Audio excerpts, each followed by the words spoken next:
नमस्कार साथियों, भारती क्लासेज में आपका पुनः स्वागत है। मैं बीएल स्वामी आज आपके साथ समास के एक भेद तत्पुरुष समास पर चर्चा करूंगा। साथियों, तत्पुरुष समास में द्वितीय पद प्रधान होता है। द्वितीय पद है या इसको कह सकते हैं उत्तर पद प्रधान होता है, यानी बाद वाला पद है वो प्रधान होता है। किस प्रकार होता है हम थोड़ा इसके बारे में समझ लेते हैं। साथियों, जैसे एक उदाहरण है, कुंती पुत्र जा रहा है। साथियों, इसमें ये जो समास है इसमें दो पद है, एक तो कुंती है और एक पुत्र है।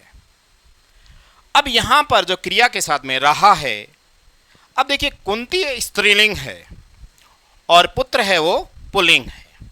यहां क्या आया? रहा है, रही है नहीं आया।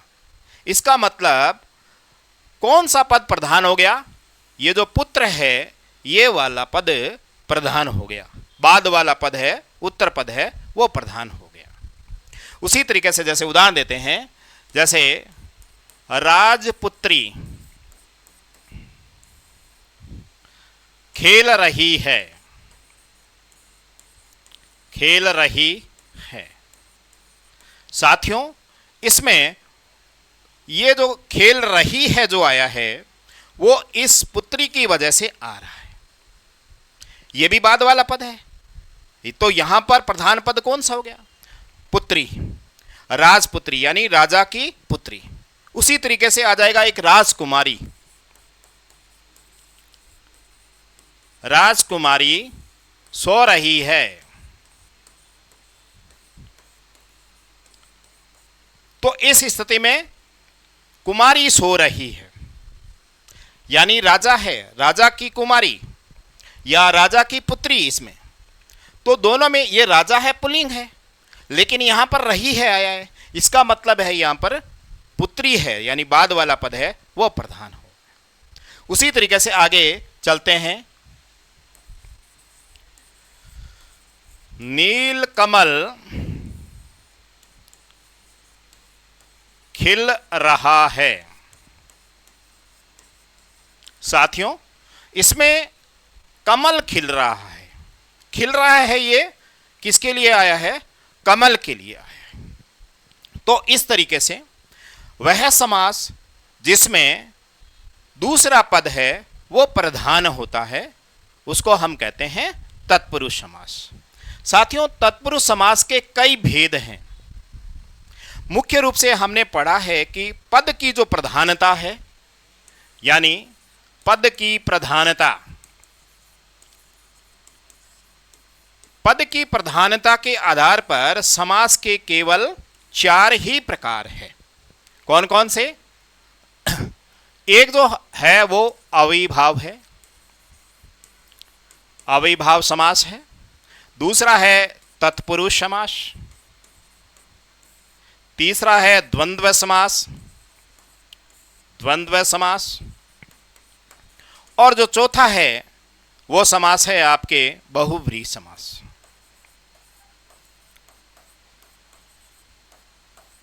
बहुव्रीहि समास, ये समास के 4 भेद हैं।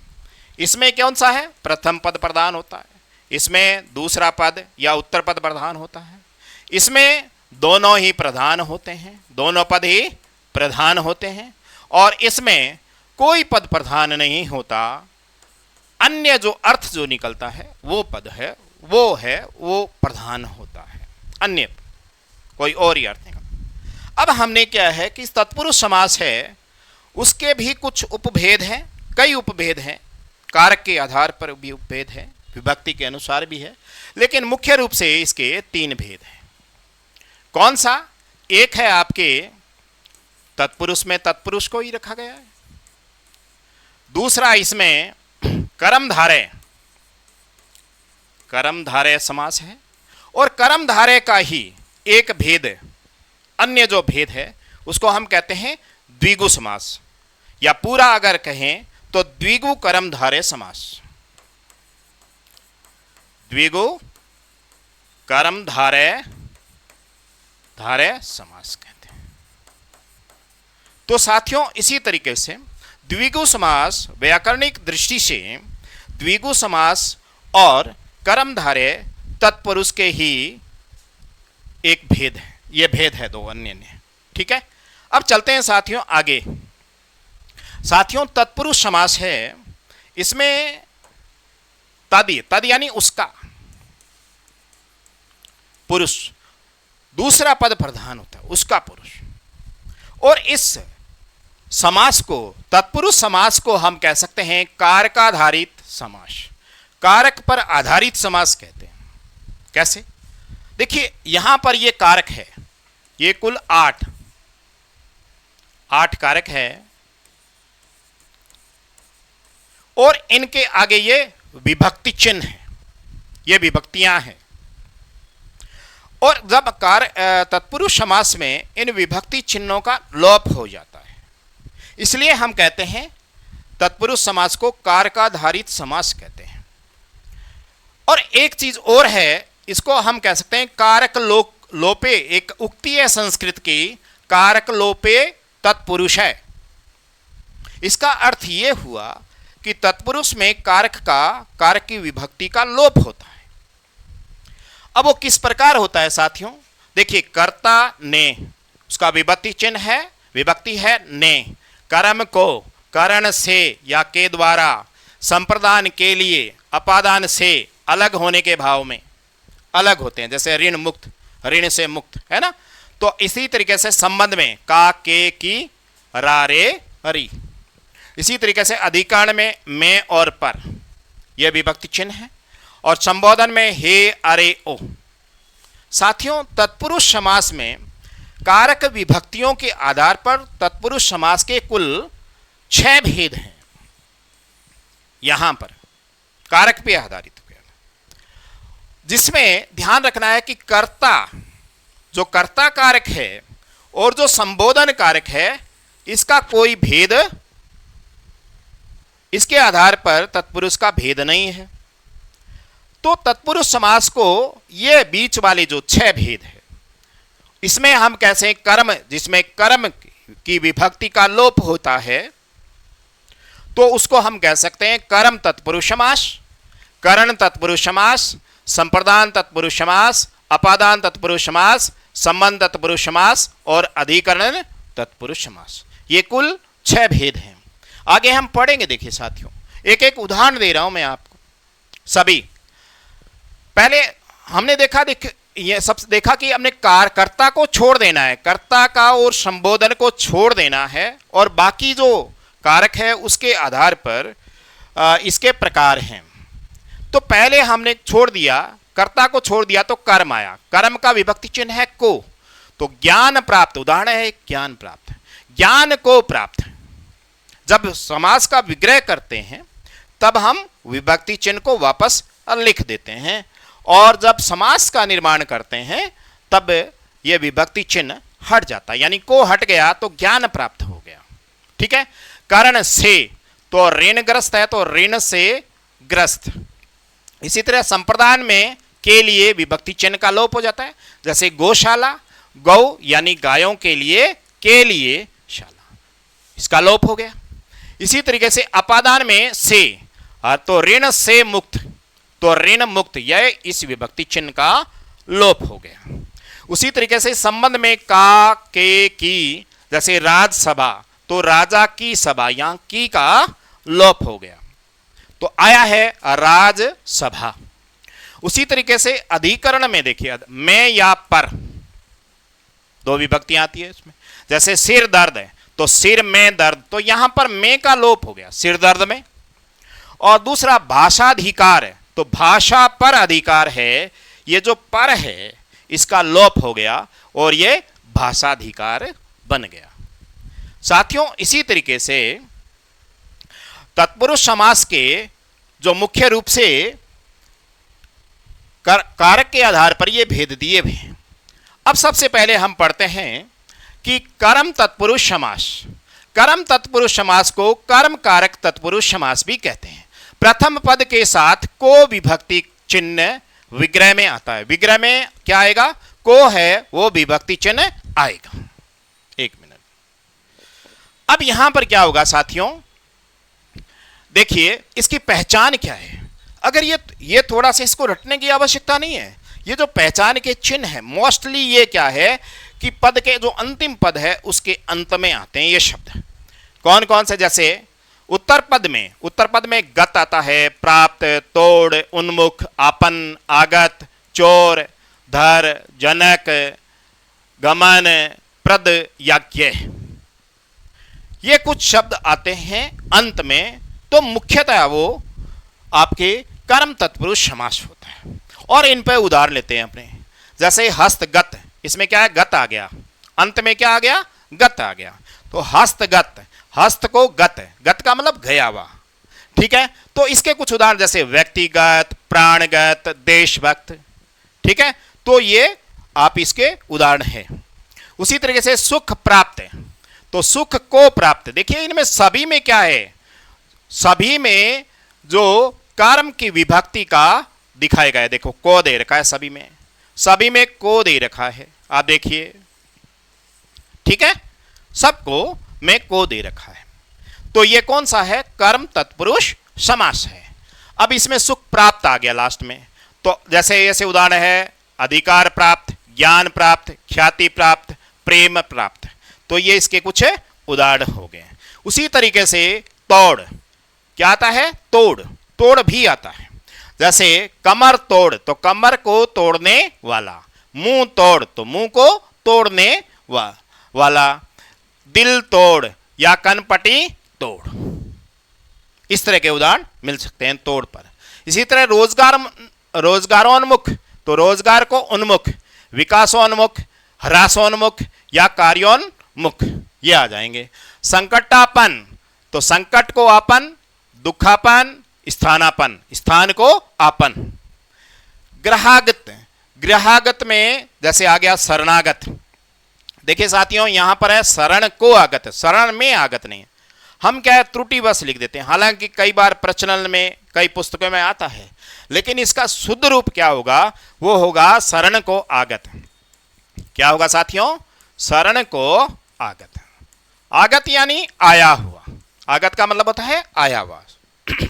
आगे चित्त चोर, चित्त को चुराने वाला, माखन चोर। अब साथियों एक बात और महत्वपूर्ण बतानी है, वाला जो अर्थ देखिए, वाला वाला वाला वाला, ये ठीक है। कई ऐसे शब्द होते हैं वाला, जिसके लास्ट में वाला आता है, तो वो क्या करते हैं तीसरा एक अर्थ निकाल देते हैं। और जब ये तीसरा अर्थ, आगे उदाहरण मिलेंगे आपको इसमें, तीसरा जब अर्थ निकालते हैं तो वो बहुब्रीहि समास बन जाता है, बहुब्रीहि समास में बन जाता है। ध्यान रखना, ये वाला, वाला का विशेष रूप से आपको ध्यान रखना है, ठीक है। आगे चलते हैं। जलधर, जल को धारण करने वाला, पक्षधर, विद्याधर, भूधर, बंशीधर। देखिए बंशीधर, बंशीधर किसका है, बंशी को धारण करने वाला कौन है, कृष्ण भगवान। तो बहुब्रीहि समास में भी ये आता है। चक्रधर है ना, चक्र को धारण करने वाला विष्णु जी के लिए आता है या कृष्ण जी के लिए आता है, तो वो बहुब्रीहि समास में आ जाते हैं इधर, वाला जिसमें आता है, ठीक है। आगे चलते हैं। विरोध जनक, तो विरोध को जनक, जनक यानी जन्म देने वाला, तो रोग जनक, अपमान जनक, ये कुछ उदाहरण है। वन गमन, वन को गमन करने वाला, वन को गमन, वन को गमन करना होगा, ठीक है, वन को गमन करना, परलोक गमन या विदेश गमन हो जाएगा, ठीक है। सुख प्रद, प्रद का मतलब प्रदान करना, तो प्रद आ गया इसमें, देखिए प्रद भी आ गया, ठीक है। तो प्रद सुख को प्रदान करने वाला, ठीक है। कष्ट प्रद, लाभ प्रद, ज्ञान प्रद, शांति प्रद या स्वास्थ्य प्रद। तो ये प्रद वाले जो शब्द है वो तत्पुरुष समास में आते हैं। इसके बाद में सर्वज्ञ, ज्ञ का मतलब होता है जानने वाला, संस्कृत में बोलते हैं जय, तो ये जानने वाला। तो वेदों को सर्व यानी सबको जानने वाला, सर्व यानी सबको जानने वाला, ठीक है। तो सबको जानने वाला वेदज्ञ, तो वेदों को जानने वाला। उसी तरीके से अर्थ आ जाएगा बहुज्ञ या अल्पज्ञ या विशेषज्ञ या श्रुतज्ञ। तो ये कुछ उदाहरण है, ये उदाहरण आपके किसके, कर्म तत्पुरुष समास के उदाहरण है। आगे अब साथियों चलते हैं कर्ण तत्पुरुष समास में। कर्ण तत्पुरुष समास में जो कर्ण की जो विभक्ति है क्या है, एक है कर्ण जो कारक है से या द्वारा, उसका लोप हो जाता है। और इससे पहचान कैसे कर पाएंगे, जैसे अंत में क्या है, जो सामासिक पद आता है उसके अंत में पीड़ित आ जाता है, प्रदत्त आ जाता है, दत्त आ जाता है, युक्त आ जाता है, ग्रस्त, उन्मत्त, पूर्ण, आर्त, सिद्ध, आकुल, आतुर, आक्रांत, बद्ध, मंडित, युद्ध, यात्रा या अंध, कृत, कारी, निर्मित, आच्छादित, पूरित, वेद्य, मय और जीवी, ये कुछ शब्द आ जाते हैं। इनको थोड़ा रटने की आवश्यकता नहीं है, इनको जब आप व्यवहार में लेंगे ना, प्रयोग में दो अभ्यास करेंगे तो ये अपने आप स्वतः ही क्या है, ये स्वतः ही आपको आप इसका समास विग्रह कर पाएंगे। जैसे पीड़ित का लेते हैं, अकाल पीड़ित, तो अकाल से पीड़ित, यहां पर से आया देखो, है ना, और यहां पर आ गया द्वारा, तो यहां पर कर्ण कारक में से या द्वारा का लोप हो जाता है जब हम समास का निर्माण करते हैं। ठीक है, अकाल पीड़ित में जैसे रोग पीड़ित, प्रेम पीड़ित या पत्नी पीड़ित। ठीक है, रोग से पीड़ित हो जाएगा, प्रेम से पीड़ित हो जाएगा या पत्नी से पीड़ित हो जाएगा। ठीक है, ईश्वर प्रदत्त, तो ईश्वर द्वारा प्रदत्त, ज्ञान प्रदत्त। ठीक है, ज्ञान द्वारा प्रदत्त। ईश्वर दत्त, तो ईश्वर है, ईश्वर के द्वारा दिया हुआ, दत्त यानी दिया हुआ, ईश्वर के द्वारा दिया हुआ, इसमें दत्त आ गया। यहां पर देखिए प्रदत्त भी है, प्रकृति प्रदत्त, ये प्रदत्त का उदाहरण इसमें आ सकता है। ठीक है, ज्ञान प्रदत्त, ये उसमें, ये इसका एक ही उदाहरण है, ईश्वर दत्त, दत्त आ जाए या प्रदत्त आ जाए। ठीक है, अब दत्त का अर्थ है दिया हुआ और प्रदत्त का मतलब तो है प्रदान किया हुआ। ठीक है, अब है गुण युक्त, गुण से युक्त, युक्ति युक्त, धर्म युक्त, प्रकाश युक्त, कार्य युक्त या नीति युक्त, ये आ जाते हैं युक्त में। अभावग्रस्त, अब लेंगे ग्रस्त, ये ग्रस्त आ गया, अभाव से ग्रस्त, अकालग्रस्त, रोगग्रस्त, ऋणग्रस्त, बाढ़ग्रस्त, भयग्रस्त और मोहग्रस्त, तो यह है मोह से ग्रस्त है। ठीक है, आगे ज्ञानोन्मत्त, यहां पर उन्मत्त आ गया, यहां पर उन्मत्त आ गया साथियों। ठीक है, ये गुण संधि है, गुण संधि में ये ज्ञान से उन्मत्त, तो अधिकारोन्मत्त, अधिकार से उन्मुक्त हो जाएगा। आगे पूर्ण, दोषपूर्ण, तो दोष से पूर्ण, अश्रुपूर्ण यानी अश्रु से पूर्ण, आंसुओं से पूर्ण है, या करुणा पूर्ण हो जाएगा। भया आर्थ, आर्थ का मतलब दुखी। ठीक है, या दुखी या पीड़ित, है ना, तो भयार्थ, तो भय से आर्थ या दुखार्थ, है ना, दुख से आर्थ हो जाएगा। तर्क सिद्ध, तो तर्क द्वारा सिद्ध, यहां पर द्वारा आ गया। प्रमाण सिद्ध, प्रमाण द्वारा सिद्ध। अनुभव सिद्ध, अनुभव द्वारा सिद्ध। स्वयं सिद्ध, स्वयं द्वारा सिद्ध। इसी तरीके से आत्म सिद्ध या लोक सिद्ध हो जाएगा। ठीक है, आकुल, इसमें भयाकुल है। ठीक है, ये दीर्घ संधि है, तो भय धन आकुल बन, तो आकुल। ठीक है, आकुल यानी बेचैन, तो ये हो जाएगा बेचैन भी हो सकता है, पीड़ित भी हो सकता है। शोकाकुल और प्रश्नाकुल, प्रश्न से आकुल। ठीक है, आतुर, इसमें प्रेमातुर, देखिए प्रेमातुर में है आतुर, तो प्रेम से आतुर, यहां पर से आ गया। परीक्षातुर, क्षुधातुर। ठीक है, आगे आक्रांत, भयाक्रांत, भयाक्रांत में क्या है, आक्रांत है, तो भय से आक्रांत या पद से आक्रांत, पदाक्रांत हो जाएगा। ठीक है, समयबद्ध, समय से बद्ध, बद्ध यानी बंधा हुआ, बद्ध का मतलब होता है बंधा हुआ, बंधा हुआ। ठीक है, इसी तरीके से पंक्तिबद्ध, वचनबद्ध, कार्यबद्ध, प्रेमबद्ध, ये इसी तरह बद्ध के, ये सारे क्या है तत्पुरुष समास में आएंगे। महिमा मंडित, महिमा से मंडित, ज्ञान मंडित, ज्ञान से मंडित, यह है वाक युद्ध, वाक से युद्ध यानी बातों से लड़ाई, वाक यानी वाणी से युद्ध करना, है ना, बातों से करना, लड़ाई करना। ठीक है, तो वाक युद्ध से, वाक से युद्ध, शस्त्र युद्ध, आत्म युद्ध, आत्म से, स्वयं से युद्ध, आत्मयुद्ध आ जाएगा। अब देखिए रेल यात्रा, रेल से यात्रा, पद यात्रा, पद से यात्रा। अब ध्यान रखना साथियों, इसमें आएगा देखिए वायु यात्रा आएगी, जैसे शब्द आएंगे आगे उदाहरण में दे दूंगा, उसमें आपको थोड़ा सा देखना। देखिए कुछ आगे धर्मांध या अंध, धर्म से अंधा, मदांध, मद से अंधा, मद यानी घमंड से अंधा, मोहांध, मोह से अंधा, धनांध, धन से अंधा। ठीक है, मोह में अंधा नहीं होगा साथियों, यहां पर ध्यान रखना, मोह से अंधा होगा, यह थोड़ा ध्यान देने की आवश्यकता है। अब आ गया कृत, तुलसी कृत, तो तुलसी द्वारा कृत, यहां पर द्वारा है वो विभक्ति का लोप हुआ है। पाणिनि कृत, पाणिनि द्वारा कृत, कृत यानी किया हुआ। दस्तकारी, कारी का मतलब ही क्या होता है, किया हुआ कार्य, किया हुआ कार्य। तो यहां पर दस्तकारी, दस्त यानी हाथ से किया गया कार्य, तो कारी भी आ जाए तो भी वो तत्पुरुष समास में आएगा। आगे दुग्ध निर्मित, दुग्ध से निर्मित, विधि निर्मित, विधि से निर्मित, हिमाच्छादित, हिम से आच्छादित, लताच्छादित, लता से आच्छादित, जलाच्छादित, जला से, जल से आच्छादित, मेघाच्छादित, मेघ से आच्छादित या मेघों से आच्छादित।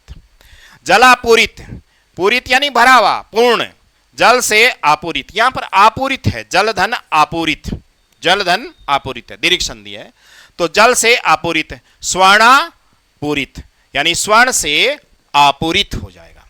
शब्द भेद्य, शब्द द्वारा भेद्य, सूची भेद्य, सूची से, सूची द्वारा भेद्य, सूची यानी सुई, यहां पर सुई है, सूची का मतलब होता है जो सुई है, सुई, सुई से, सुई द्वारा भेद्य। आनंदमय, आनंद से मय, मय का मतलब होता है युक्त, ठीक है, या पूर्ण। तो आनंद में, आनंद से मैं, तो सुखमय का हो जाएगा सुख से मैं, भाव में, भाव से मैं। श्रमजीवी, श्रम से जीने वाला, परोपजीवी, पर यानी दूसरे पर जीने वाला, और आतपजीवी, आतपजीवी, आतप का मतलब होता है धूप, आतप का मतलब क्या है, धूप होता है, ठीक है, धूप से जीने वाला, आतपजीवी। ठीक है, आगे अगला है प्रकार है संप्रदान, तत्पुरुष समास। संप्रदान का जो विभक्ति के लिए का यहां पर लोप होगा। ठीक है, अब देखिए इसकी पहचान क्या है, शाला, घर, भवन, सभा, आलय, आलय का मतलब भी घर होता है, आश्रम, गृह, आवास, वास, मंडप, अर्पण, गाड़ी, भत्ता, खर्च, बलि, शोक, दान, है ना, इसी तरह के शब्द आते हैं।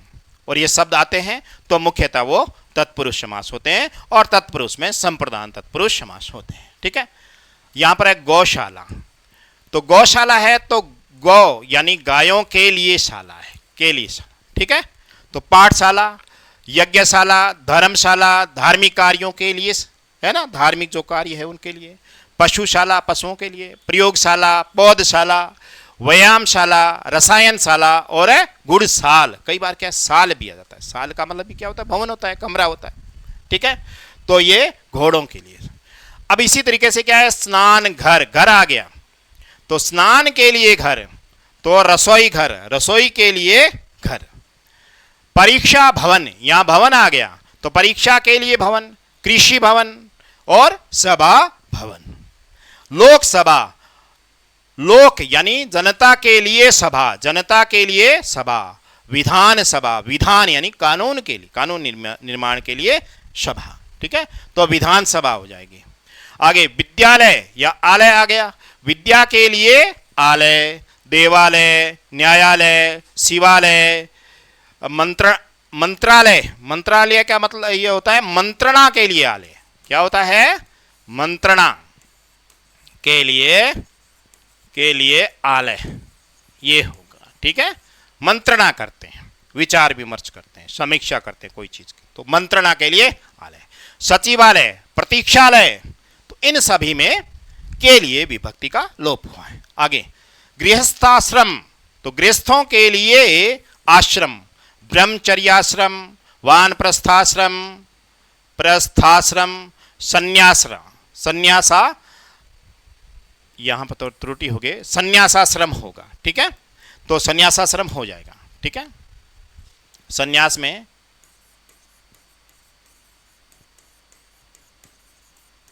ये संन्यासाश्रम हो जाएगा। ठीक है, आगे कारागृह है, कारा यानी कैदियों के लिए गृह। इसी तरीके से विद्यागृह, छवि गृह आ जाएगा। रनवास, रानियों के लिए आवास के लिए विभक्ति का। छात्रावास, छात्र या छात्राओं के लिए, छात्रों या छात्राओं के लिए आवास, दोनों हो सकते हैं इसमें। कारावास, कारा यानी कैदियों के लिए आवास। सभा मंडप, सभा के लिए मंडप, यहां पर के लिए विभक्ति का लोप किया। विवाह मंडप। ठीक है, रामार्पण, राम के लिए अर्पण। कृष्णार्पण यानी कृष्ण के लिए अर्पण। देवार्पण, देवों के लिए अर्पण। और देव्यर्पण यानी देवी के लिए, यहां पर यण संधि में आया है तो ये देवी या देवियों के लिए अर्पण आ जाएगा। ठीक है, आगे महंगाई भत्ता, तो भत्ता महंगाई के लिए भत्ता, खेल भत्ता, खेल के लिए भत्ता, यात्रा भत्ता, यात्रा के लिए भत्ता, दवाई भत्ता, दवाई के लिए भत्ता। तो यहां पर भत्ता आ गया। खर्च, जेब के लिए खर्च, विद्यालय खर्च, राह खर्च, मेला खर्च, घर खर्च, हाथ खर्च और पढ़ाई खर्च, पढ़ाई के लिए खर्च आ जाएगा। काक बलि, काक के लिए बलि। देव बलि, देखिए साथियों यहां पर देव बलि, जैसे देव के लिए बलि, यहां पर पशु बलि और नर बलि आया है। ठीक है, तो यहां पशु के लिए बलि नहीं होगी, पशु की बलि होगी।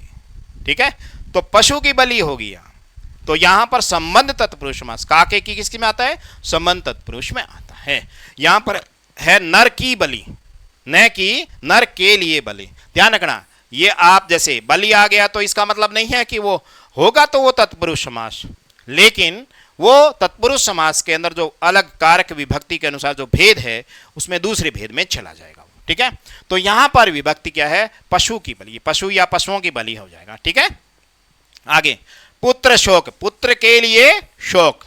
भ्रातृ शोक, भ्रातृ के लिए यानी भाई के लिए शोक। मातृ शोक, पितृ शोक, सहृद शोक या पत्नी शोक हो जाएगा। ठीक है, आगे पितृदान, तो पितरों के लिए दान, पुण्य दान। ठीक है, तो ये पुण्य के लिए दान आ जाएगा। अगला जो भेद है वो है अपादान तत्पुरुष समास। ठीक है, अपादान में क्या होता है, अपादान का मतलब होता है दूर करना, अलग करना। ठीक है, ले जाना या हटाना, अलग होने के भाव में। ठीक है, तो यहां पर जो से विभक्ति है वो क्या, अलग होने के अर्थ में युक्त होती है। ठीक है, अपादान तत्पुरुष में। जैसे मान लीजिए कैसे होती है, जैसे ऋण मुक्त, तो ऋण से मुक्त, तो ऋण से वो अलग हो गया, अब वो ऋण उस पर ऋण नहीं रहा है, मुक्त हो गया यानी अलग हो गया, हट गया उस पर ऋण। तो उसी तरीके से अपादान तत्पुरुष में आता है से। कौन कौन से पहचान में कौन कौन से शब्द आते हैं साथियों, मुक्त आ गया, भ्रष्ट आ गया, हीन आ गया, च्युत, यानी च्युत का मतलब अलग है, हटाना, इसका मतलब ये हटाना होता है। विमुख, निकाला, निर्वासित, निष्कासन, बहिष्कृत, रिक्त, उत्तर, अतीत, वंचित, इतर या पतित। ये पतित है, यहां पर जो शब्द है वो पतित, पतित यानी गिरा हुआ। ठीक है, और भ्रांत, ये कुछ आ जाते हैं।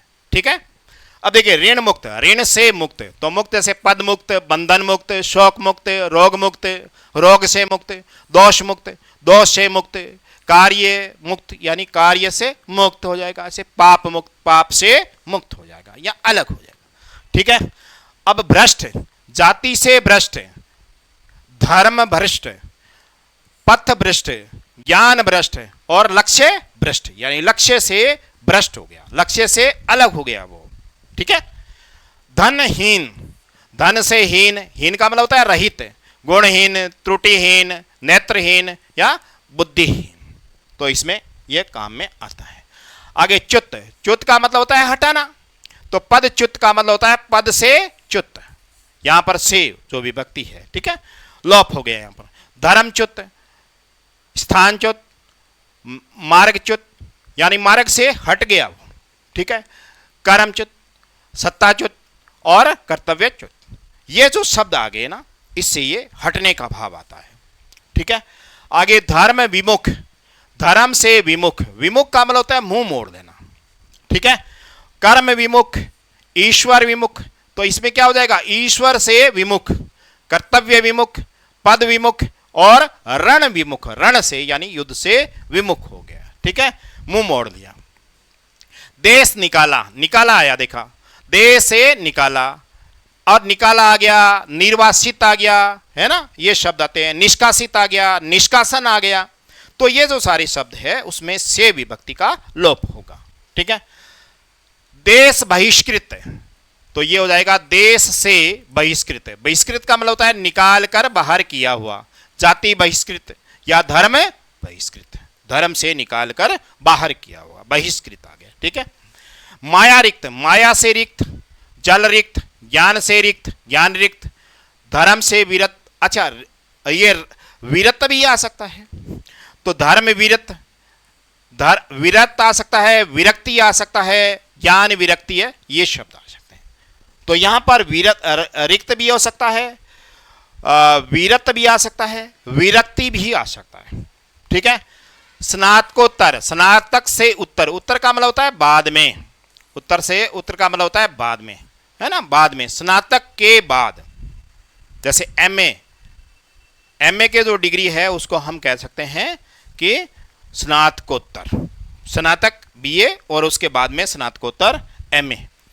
जन्मोत्तर, विवाहोत्तर, लोकोत्तर या प्रश्नोत्तर में ध्यान रखना, प्रश्नोत्तर में प्रश्न से उत्तर नहीं होगा, ध्यान रखना, है ना। प्रश्नोत्तर, प्रश्न और उत्तर दो अलग अलग है, ठीक है। तो इसमें ये इसका अपवाद है, ध्यान रखना। वर्णातीत, वर्णन से अतीत, अतीत का मतलब होता है परे, परे, तो शब्दातीत, आशातीत, गुणातीत ये शब्द आए, अतीत आए तो उसमें आपके से आएगा, ठीक है। अब आगे अवसर वंचित, अवसर से वंचित, रोजगार वंचित, तो रोजगार से वंचित आ जाएगा, यहां संयोग हुआ है। विवाहेतर, विवाह से इतर, इतर का मतलब होता है अन्य। शिक्षणेतर, मनुष्येतर, पाठ्येतर, संविधानेतर, मानवेतर या संस्कृतेतर, तो संस्कृत से इतर, ये इसका जो विग्रह है वो होगा। आकाश पतित, पतित का मतलब गिरा हुआ, ठीक है, तो आकाश से पतित, स्वर्ग पतित, भाग्य पतित, ठीक है। दिग्भ्रांत, दिक से भ्रांत, भ्रांत का मतलब होता है भटका हुआ, ठीक है। इसी तरीके से आ गया कुछ और उदाहरण है, गर्भ शून्य आ गया, काम चोर आ गया, है ना, काम से जी चुराने वाला, सेवा निवृत्त होगा, सेवा से निवृत्त है।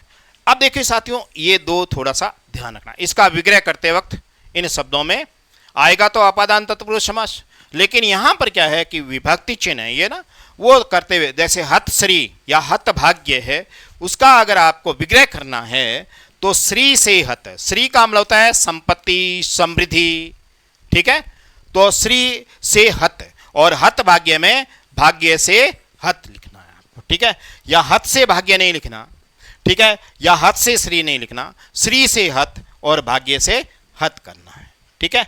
आगे चलते हैं, अगला भेद है वो संबंध तत्पुरुष समास है। संबंध में क्या आता है, का, के, की या रा, रे, री, मेरा, मेरी, मेरे, है ना, तो उसमें रा, रे, री भी आता है, का, के, की भी आता है। यहां पर साथियों का, के, की का लोप होगा, ठीक है। इसकी पहचान के लिए मैं कुछ शब्द बताता हूं, देखो, पति है, पति, पत्नी, माता, पिता, पुत्र, स्वामी, सेवक, गुरु, शिष्य, दाता, दात्री, अगर वो स्त्रीलिंग के अर्थ में है तो दाता का दात्री हो जाएगा, ठीक है।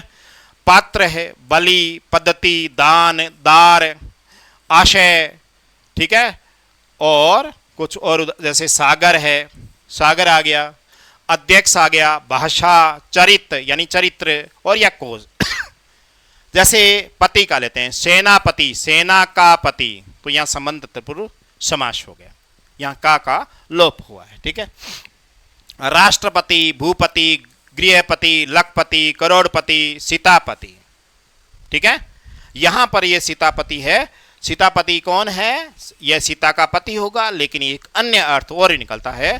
सीतापति यानी राम के लिए आता है। ठीक है, राम पत्नी, राम की पत्नी, यहां भी एक अर्थ निकलता है बहुब्रीहि समास में। ठीक है, आगे देखिए, राजमाता, राजा की माता, तो यहां पर की आ गया। राष्ट्रपिता, राष्ट्र का पिता। राजपुत्र, राजा का पुत्र।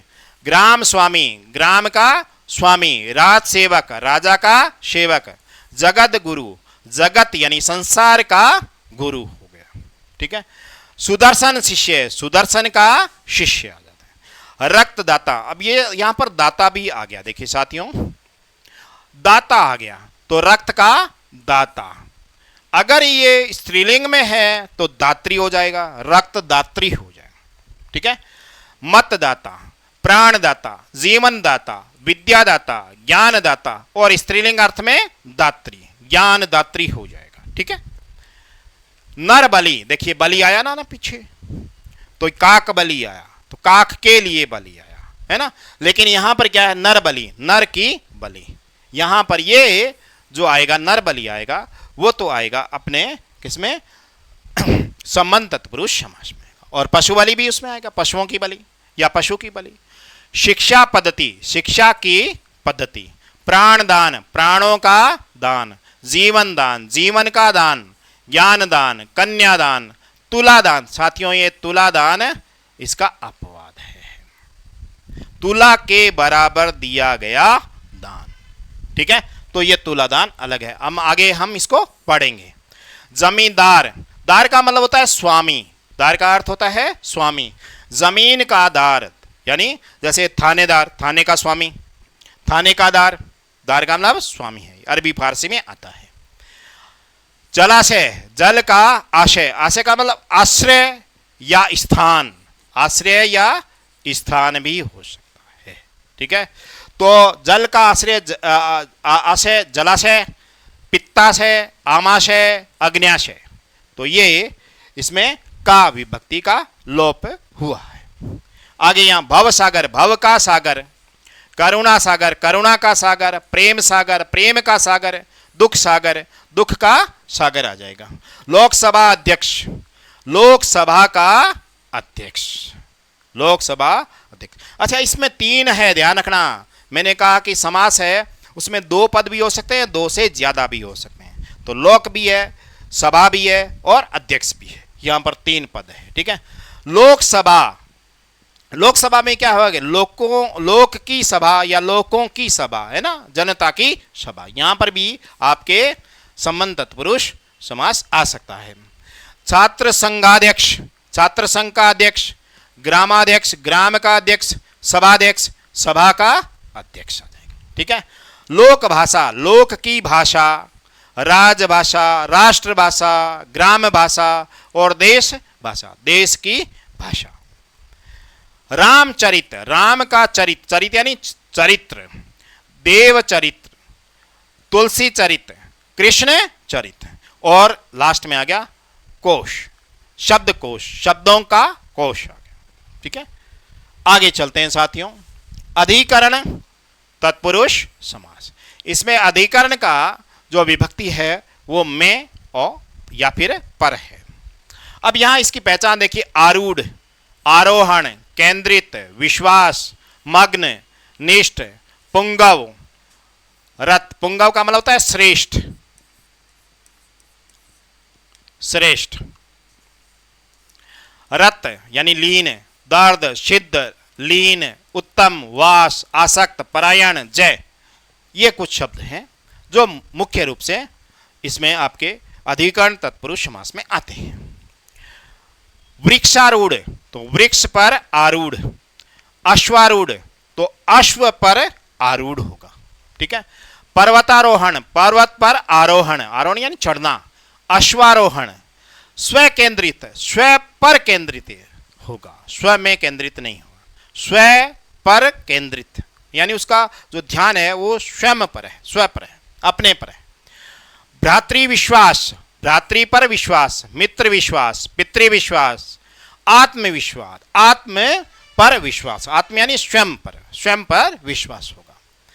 आत्ममग्न, आत्म में मग्न, सुख मग्न, जल मग्न, जल में मग्न, आनंद मग्न, विचार मग्न, ध्यान मग्न, ज्ञान मग्न, ज्ञान में मग्न। तो यहां पर अधिकरण की जो विभक्ति है में या फिर पर का भाव आ सकता है। आगे कर्मनिष्ठ, तो कर्म में निष्ठ, कर्तव्यनिष्ठ, कर्तव्य में निष्ठ, भवनिष्ठ, व्याकरण निष्ठ आ जाए। इसमें भवत धन निष्ठ होता है तो एक न और आ जाता है धन है, ठीक है। नर पुंगव, पुंगव का मतलब श्रेष्ठ, तो यहां पर नरों में पुंगव, नरों में श्रेष्ठ आ जाएगा। कवि पुंगव, तो कवियों में श्रेष्ठ, श्रेष्ठ कवि है उसके लिए हम ये उपयोग करते हैं, कवि पुंगव। कर्म रथ, रथ का मतलब लीन है या रमा हुआ, कर्म में रथ, योग रथ, विद्या रथ, अध्ययन रथ, धन रथ, धर्म रथ, ये सब आते हैं यहां पर रथ वाले हैं। सिर दर्द है, तो सिर में दर्द आएगा साथियों, सिर में दर्द होगा। अच्छा एक बात तो है, सिर दर्द है तो वो व्यक्ति उसके लिए सिर दर्द बन गया तो वहां पर वो अन्य समास में आएगा, वहां पर में नहीं आएगा। सिर दर्द यानी एक मुसीबत बन गया है तो वहां बहुब्री का अर्थ निकल सकता है, ठीक है। पेट दर्द, पेट में दर्द, कमर दर्द, कमर में दर्द हो जाएगा। वचन सिद्ध, वचन में सिद्ध, तो यहां में आ गया। योग सिद्ध, वाक सिद्ध, बोलने में, वाक में, वाणी में, बोलने में सिद्ध। तर्क सिद्ध, तर्क करने में सिद्ध, तो तर्क में सिद्ध, ठीक है। कर्म लीन, कर्म में लीन, भगवान, भगवन है ये, भगवन लीन है तो यानी भगवान में लीन होता है, ठीक है।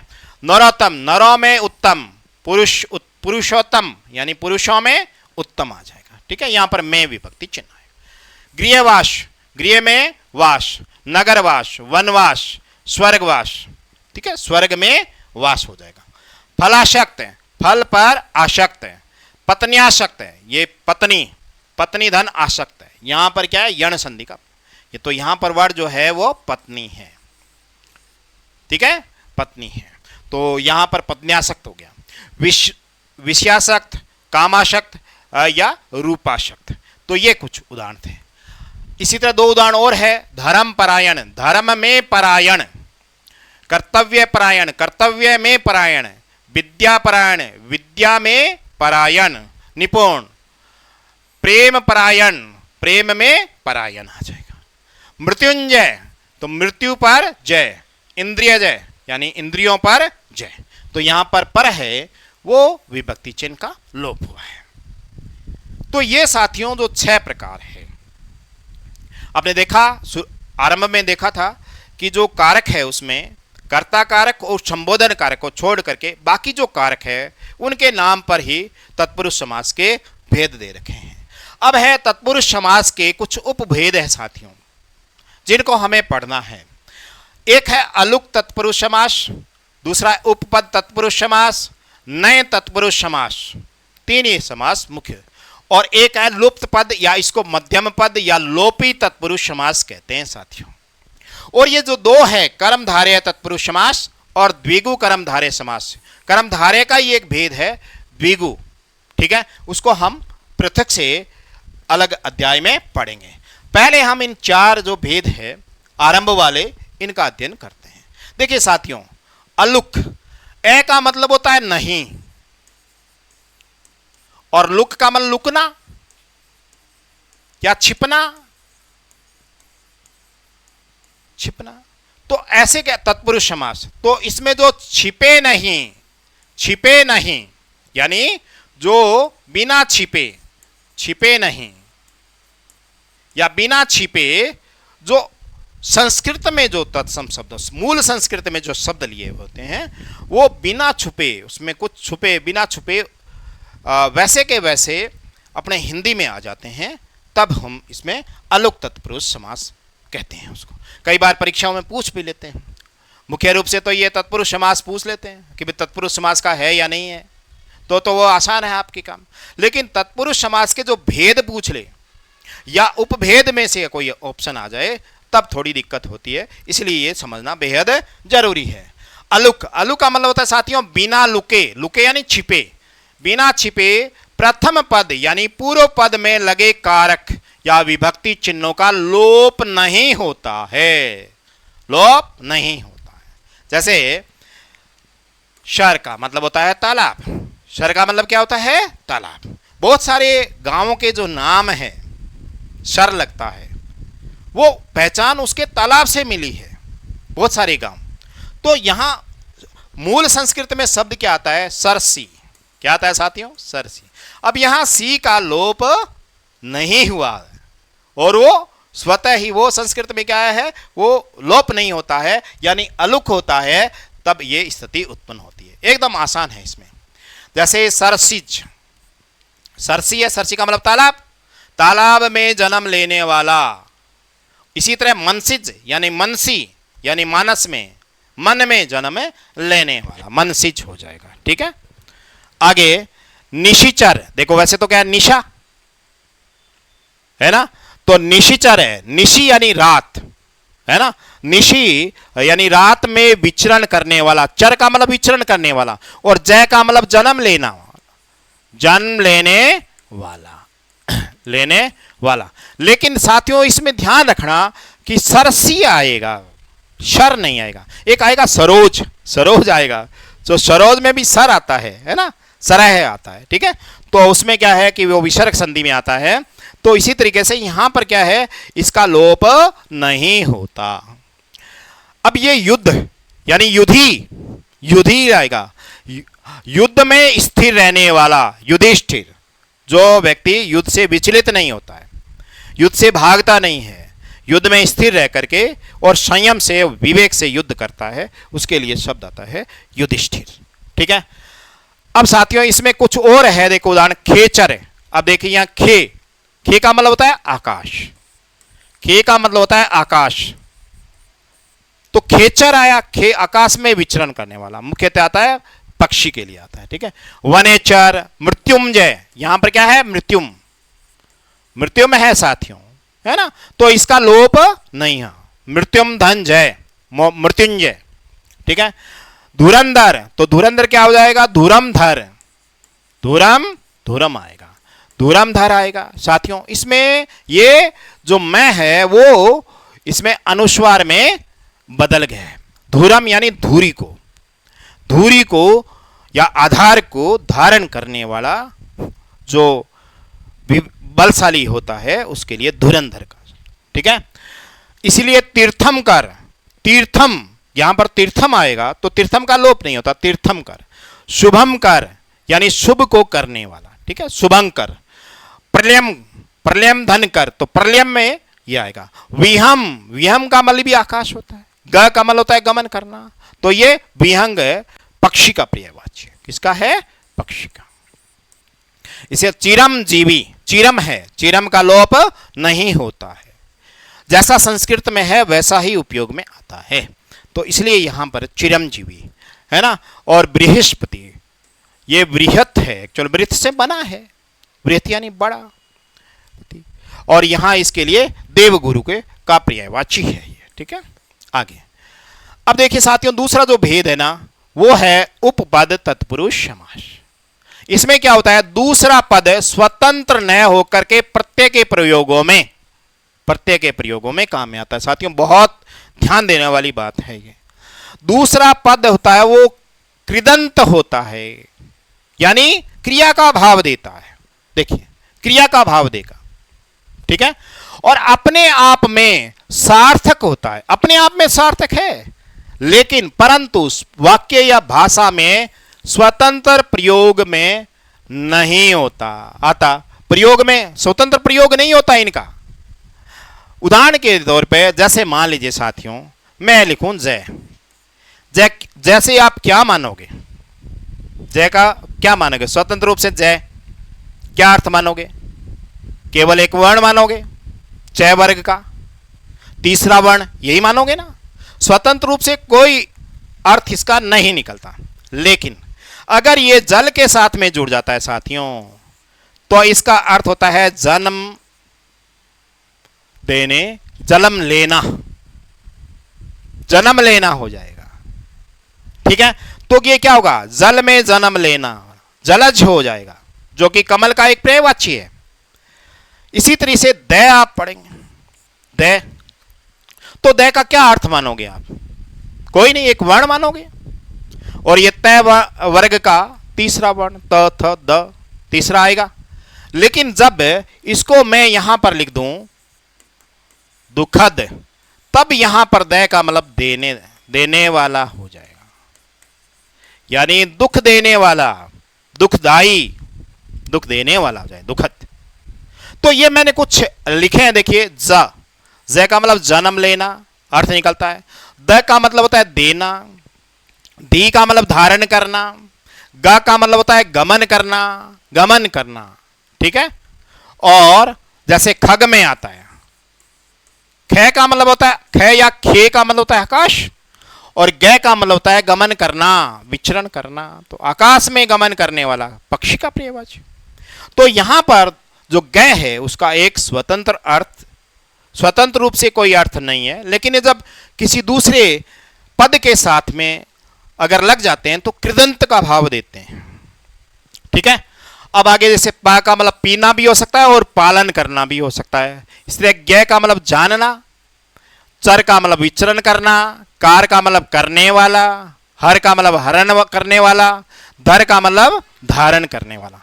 साथियों कुछ उदाहरण देखिए, अपने देखते हैं यहां पर देखिए नीर, देखिए ये पानी का पर्यायवाची है साथियों। नीर, जल, तोय, तोय भी पानी का है, वारी भी है, और अंबुज, अंबु, अंबु भी पानी का है, पंख तो कीचड़ का है। यहीं तक पढ़ते हैं। और एक अप है, अप का मतलब भी पानी होता है, लेकिन जब जय के साथ में मेल होता है तो पै का ये अब्ज बन जाता है साथियों, अब्ज बन जाता है, अब्ज। ये सारे के सारे पर्यायवाची, यानी नीर पानी में जन्म लेने वाले हैं, सारे के सारे ये पानी में जन्म लेने वाले हैं। तो ये पानी में कौन जन्म लेता है? कमल लेता है। तो ये कमल के पर्यायवाची है साथियों, ठीक है। तो यहां पर देखिए ये सब में जय, जन्म लेने का अर्थ निकलता है जय का। पंकज, पंक यानी कीचड़, तो कीचड़ में जन्म लेने वाला। अंडज, अंडे से जन्म लेने वाला। स्वेदज, स्वेद यानी पसीना, पसीने से जन्म। और ये उसका है जो अपने जू होती है, सर में जो जू होती है, तो जू का पर्यायवाची है। उद्भिज, तो उद का मतलब जमीन से निकल करके, यानी उत्खनन होकर के बाहर निकलता है, तो ये उद्भिज का अर्थ आता है। जरायुज, जरायु किसको बोलते हैं? बच्चेदानी, बच्चेदानी के बाहर एक थैली होती है, उसको हम कहते हैं जरायु। तो उससे जो जन्म लेने वाले होते हैं उनको हम जरायुज कहते हैं, ठीक है। एक हम खनिज भी, खनिज, खनिज लिखते हैं, खान से, है ना, खनन करने से जन्म लेने वाले, तो खनिज कहलाते हैं, ठीक है। इसी तरीके से ये पर्यायवाची है, ये नीर, जल, तोय, वारी और अंबु और अप, या जिसको अब, यानी ये जल के पर्यायवाची साथियों। अगर इसमें द का अर्थ द लगा देते हैं, द का मतलब देने, देना, है ना, द का मतलब देना, देने वाला, तो यहां पर क्या होगा? नीरद यानी जल देने वाला, जलद, तोयद, वारिद, अंबुद, तो वो देने वाला कौन है? जल देने वाला बादल। तो ये सारे के सारे जो पर्यायवाची है जिसमें द का उपयोग किया गया है वो सारे बादल के पर्यायवाची, ठीक है। इसी तरह से अब्द आ जाता है, अब्द, तो अब्द का मतलब क्या होता है? एक तो अब्द का मतलब बादल भी हो सकता है, और दूसरा अर्थ हो सकता है वर्ष भी हो सकता है ना, बोलते हैं ना शताब्द, शताब्दी, दशाब्द, है ना, तो ये वर्ष भी हो सकता है। इसी तरह धी का मतलब धारण करना, धारण करने वाला, नीर को धारण करने वाला, जल को धारण करने वाला कौन होता है? समुद्र, तो समुद्र के लिए आता है जलधि, तोयधि, वारिधि, अंबुधि या अबधि आ जाता है। तो ये सारे के सारे क्या है? उसके महासागर, समुद्र के पर्यायवाची हैं, ठीक है। तो ये सारे के सारे अपने समुद्र के पर्यायवाची हो गए। ये है आपका, इसे अगर जल के आगे जय लगाएंगे तो कमल का पर्यायवाची बन जाएगा, अगर द लगा देंगे जल के पर्यायवाची के आगे तो ये आपके बादल का पर्यायवाची बन जाएगा, और अगर इनके आगे धी लिख देंगे जल के पर्यायवाची के आगे तो ये समुद्र का पर्यायवाची बन जाएगा। अब देखिए ख का मतलब आकाश और ग का मतलब गमन करना, आकाश में गमन करने वाला। तो ये कौन पक्षी का पर्यायवाची? उरग। साथियों उर का मतलब होता है छाती, उर का मतलब होता है छाती। और गय का मतलब गमन करना, गय का मतलब क्या होता है? गमन करना। तो अपनी छाती के शरीर के बल जो गमन कौन करता है? सर्प करता है। सर्प में पैर नहीं होते, तो वो अपनी छाती के, अपने शरीर की काया के सारे वो क्या है? गमन करता है, तो उरग बन जाता है। ठीक है। अब इसी तरीके से भुजंग, भुजंग ये से या तो भुजाओं का है, लेकिन यहां भुज का मतलब है वक्र, वक्र, ऐसा वक्र, ये वक्र। तो भुजा ऐसे भुज से वक्र गमन करने वाला, यानी वक्र बनाते हुए गमन करता है, उसको हम कौन गमन करता है? ऐसे ऐसे गमन करता है, सर्पिलाकार, सर्प करता है। तो सर्प का पर्यायवाची है। तो ये उरग और भुजंग है वो सर्प के पर्यायवाची है। इसी तरह साथियों मधुप, यहां पर पै का मतलब अर्थ हो सकता है पीना या पालन करना, दोनों हो सकते हैं। तो पै का मतलब मधु, पै का मतलब पीना, मधु पीने वाला, मधु नहीं शहद पीने वाला, भंवरे का पर्यायवाची है। तो मधुप भंवरे का है। इसी तरह पादप, देखिए साथियों पाद, पाद यानी पैर, और पै का मतलब पीना, तो पाद का मतलब पैर हो गया, और ये पीना। पैरों से कौन पीता है? तो पैरों से पादप पीता है। पादप होता है, पौधा होता है, उसकी जड़ें उसका पैर होती है, और वो पैर से ही पानी पीती है, इसलिए पादप कहते हैं साथियों। आगे देखिए द्वीप, दो से पीने वाला, द्वीप दो से पीने वाला, द्वि यानी टू, दो, दो से पीने वाला कौन? हाथी। हाथी अपनी सूंड से भी पीता है और मुंह से भी पीता है, दोनों से पीता है, इसलिए हाथी का पर्यायवाची आएगा द्वीप। भूप यानी भू का पालन करने वाला, राजा, राजा के लिए आता है। नृप, नरों का पालन करने वाला, यहां पर पै का अर्थ है पालन करना, तो दोनों का पालन करने वाला, यानी नरों का, मनुष्यों का पालन करने वाला कौन होता है? राजा होता है। ज्ञ, ज्ञ का मतलब जानना। तो कृत का मतलब किया हुआ, कृत का मतलब होता है साथियों किया हुआ, किया गया, है ना। तो किए गए को जानने वाला कृतज्ञ होता है, और किए गए को न जानने वाला कृतज्ञ, कृतज्ञ होता है। ठीक है। तो वेद, वेदों को जानने वाला वेदज्ञ, राजनीतिज्ञ, अल्पज्ञ, सर्वज्ञ, विशेष जानने वाला विशेषज्ञ, और श्रुतज्ञ, सुनकर जानने वाला श्रुतज्ञ होता है। ठीक है।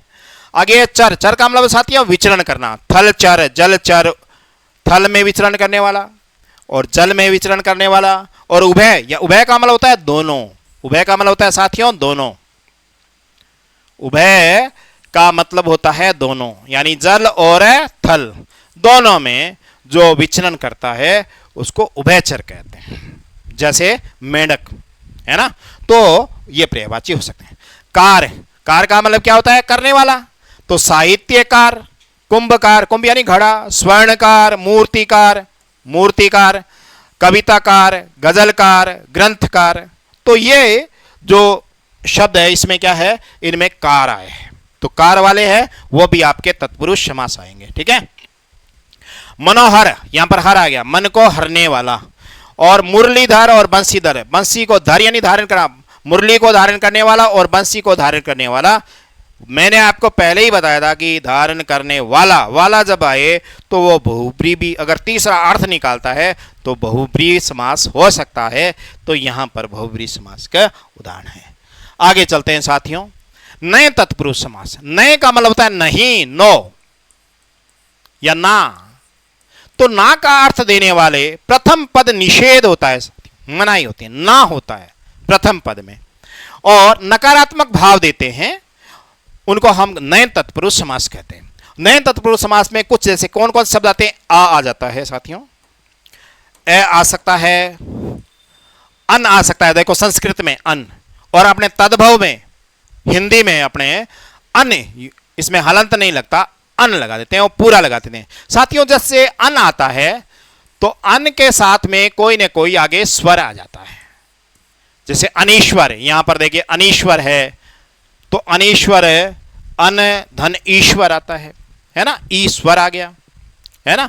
उसी तरह अब तो ये इसमें स्वर आएगा, और इसमें क्या है? ये जो अन है, इस अन के जिसमें हलंत नहीं लगता उसके आगे कोई व्यंजन आ जाता है, ठीक है, तब ये तद्भव में काम में आता है। ना भी आ सकता है अरबी फारसी में, बिन, ला, बे, ये सब अरबी फारसी के उपसर्ग आते हैं और इनमें क्या है, ये नकारात्मक भाव देते हैं अरबी फारसी के। ठीक है, देखते हैं आगे। अनाथ, ए का मतलब नहीं, जिसका नाथ नहीं, यानी मालिक नहीं, स्वामी नहीं, कोई धनी धोरी नहीं, तो इसका मतलब है अनाथ। अज्ञान, अदृश्य, अधीर, धीर यानी धीरज नहीं है। अवय, जो वय नहीं होता। अमिट, अमूल्य, जिसका कोई मूल्य नहीं है। अन्याय, अकारण, अपवित्र। अजर, जर का मतलब होता है बूढ़ा होना, बूढ़ा होना। और अजर, जो बूढ़ा नहीं होता। कहते हैं कोई अजर अमर नहीं है, कोई ऐसा नहीं है जो बूढ़ा नहीं होता। ठीक है, सभी सजीवों में होता है ऐसा। अमर, जो मरता नहीं है। मर यानी ए का मतलब नहीं और मर का मतलब मरना, मरता नहीं है, अमर होता है। अनीश्वर, अनुतीर्ण, इनमें सब में क्या है साथियों, ये अन लिखा, अन लिखा। ठीक है, तो अनीश्वर, अनुतीर्ण, अनंग, अन्न, धन, अंग आता है, अंग। तो यहां बनता है अनंग। साथियों ध्यान रखना, अनंग जिसका कोई अंग नहीं है, वो कौन है, पंचर, जिसको आप मदन भी कहते हैं, मनोहज भी कहते हैं, यानी कामदेव का पर्यायवाची। कामदेव का कोई शरीर नहीं है। काम की जो भावनाएं हमारे जो शरीर में जो होती है ना, वो सारी की जो भावनाएं होती है, उसका कोई आकार नहीं होता, अंग नहीं होता, अनंग। तो अनंग पर्यायवाची किसका है, कामदेव का, ध्यान रखना। ठीक है, अब उसके बाद में अनभिज्ञ, अन, धन, अभिज्ञ, ध्यान रखना साथियों, इसमें अभिज्ञ है ना, और अन आगे उपसर्ग लगा है। अनंत, अनुपयुक्त, अन, धन, उपयुक्त, और अन और उपम, है ना, जिसकी कोई उपमा नहीं हो। तो इनमें सभी में अन आया है। आगे अन जो हिंदी में आता है, तद्भव में आता है, उसमें अन एज इट इज लिखा जाएगा। अनमोल, अनगिनत, अनदेखा, अन का मतलब नहीं देखा, अनदेखा यानी नहीं देखा। ठीक है, ना का मतलब ना इंसाफ, इंसाफ नहीं है ना, ना उम्मीद, ना काबिल, नाकाम, नाजायज, जो जायज न हो, नापाक यानी पवित्र न हो, ना लायक, जो लायक नहीं हो, ना बालिग, जो बालिग न हो, ना समझ, जो समझता नहीं हो। ठीक है, बिन बाप, तो बिन भी आ सकता है यहां पर साथियों, बिन बाप, बिन ब्याह, यह भी नकारात्मक भाव देता है। लापता, ला का मतलब बिना, ला का मतलब होता है बिना, यह अरबी फारसी में आता है ऑप्शन, लापता, जैसे ला इलाज, बिना इलाज के। ठीक है, इसी तरह बे का मतलब बिना, बिना काबू के, बेखौफ, बिना खौफ के, बिना फायदे, बेफायदा, तो बिना फायदा। तो ये सारे के सारे है, ये उदाहरण है नए तत्पुरुष समास के हैं। ठीक है, आगे देखिए साथियों, लुप्त पद, मध्यम पद या लोपी तत्पुरुष। लोप, यहां पर क्या होता है, ध्यान रखना साथियों, विभक्ति चिन्हों के साथ साथ उन पदों के मध्य आए पद ही लुप्त हो जाए, पद ही लुप्त हो जाए, है ना, तो वह लुप्त पद तत्पुरुष है। यानी पद का विभक्ति चिन्ह तो लोप होते ही है, समास में हमने पढ़ा है, लेकिन उनके साथ साथ अन्य शब्द भी हो जाते हैं। जैसे साथियों, जैसे तुलादान, तो तुलादान में तुला के विभक्ति चिन्ह तो ये है, लेकिन बराबर करके दिया जाने वाला दान, ये अन्य पद भी लोप हो जाता है। ये विभक्ति चिन्ह तो लोप होगा ही होगा, लेकिन उसके साथ अन्य पदों का भी लोप हो जाता है, तो इसे हम कहते हैं लुप्त पद या मध्यम पद। मध्यम कौन से, ये जो पद जो लोप होता है वो मध्य में आते हैं। देखिए, आरंभ में तुला और अंत में दान, और इनके मध्य में जो आने वाले पद हैं उनका लोप हो जाता है, तो मध्यम पद लोपी तत्पुरुष समास कहते हैं। ठीक है, मधुमक्खी, तो मधुमक्खी में मधु को विभक्ति चिन्ह तो ये है, एकत्र करने वाली, एकत्र करने वाली, इसका भी लोप होगा, इन तीन शब्दों का भी लोप हो जाता है। ठीक है, आगे जलयान, जल पर, तो पर तो है ये चलने वाला, तो इसका भी लोप हो जाता है। स्वर्णहार, स्वर्ण से निर्मित हार, तो ये तो होता ही है, लेकिन इसके साथ में इसका भी लोप हो जाता है, स्वर्णहार। मालगाड़ी, माल को ढोने वाली, देखो को तो है ही, लेकिन ढोने वाली गाड़ी। साथियों यहां पर ध्यान रखना, बैलगाड़ी जब आए तो बैलों से चलने वाली गाड़ी आएगा। ठीक है, और मालगाड़ी आ जाए, माल को ढोने वाली गाड़ी है। ये थोड़ा सा ऊंट गाड़ी है या बैलगाड़ी है तो बैल से चलने वाली गाड़ी आएगी इसका, ठीक है, विग्रह करेंगे। अश्रु गैस, अश्रु को लाने वाली गैस, ये अन्यों का भी लोप हो जाता है, तो अश्रु गैस का ये हो जाएगा। हथकरघा, हाथ से चलने वाला करघा, तो चलने वाले का भी अन्य पदों का भी लोप हो जाता है। और अंत में गुरु भाई, यानी एक ही गुरु से पढ़ा हुआ शिष्य या गुरु का पुत्र, तो इनका ये गुरु भाई भी इनका मध्यम लोपी या लुप्त पद या लोपी तत्पुरुष समास का उदाहरण है। तो साथियों, इसी के साथ ही तत्पुरुष समास के ये सभी भेद है। मैंने प्रयास किया है कि आपको तत्पुरुष समास का जो मूल अर्थ है वो अच्छी तरह से समझ आया होगा। उम्मीद है आपको इस कक्षा से काफ़ी फायदा हुआ होगा, और अगर आपको फ़ायदा हुआ है तो अपनी राय नीचे कमेंट बॉक्स में अवश्य दीजिएगा, और इस चैनल को लाइक और सब्सक्राइब अवश्य कीजिए। धन्यवाद। बहुत